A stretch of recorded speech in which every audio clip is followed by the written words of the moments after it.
నేను చెప్తున్నాను, నీ మాటగా నేను పవన్ కళ్యాణ్ అన్నకి చెప్తాను. ఆయన ఇంతవరకు అంటే ఓపెన్ గా చెప్పాలంటే అయితే ఆ పార్టీ లేకపోతే ఈ పార్టీ చూసాం మనం, ఇంకో పార్టీని చూడలే ఎక్కడ అసెంబ్లీలో. ఒక్కొక్క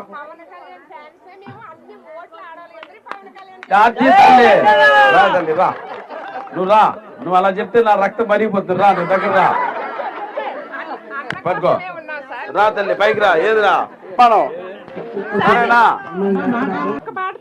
చెప్పు. పవన్ కళ్యాణ్ గురించి ఒక పాట పాడతాను.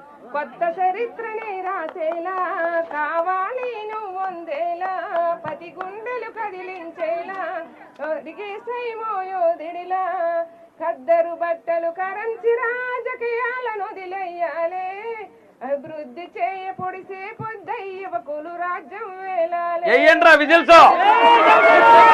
జై జనసేన. ఎదుగుతున్నవో యువతరమావో సారి ఆలోచించు, కనుల ముందు కదిలే జెండాలని ఒక్కసారి గమనించు. ఆ కదులుతున్న జెండాలు ఒకసారి గమనించి, ఏం జెండాలు అది? జనసేన జెండా. అంతే, అదే అదే మన గుర్తు. అంటే 7వ నెంబరా, 7 కొండలు.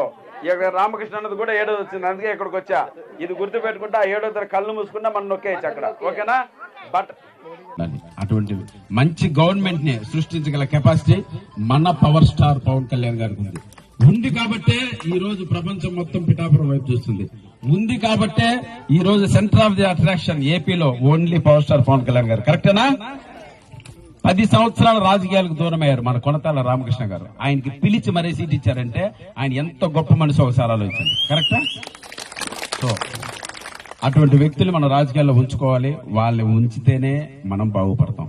అది మన ఆలోచన, మన బుర్ర. సో ఫైనల్ గా ఓటర్లు అనేవాళ్ళు దేవుళ్లతో సమానం. ఓటర్ మహాశైలికి అందరికీ శిరస్సు వంచి నమస్కరిస్తున్నాను.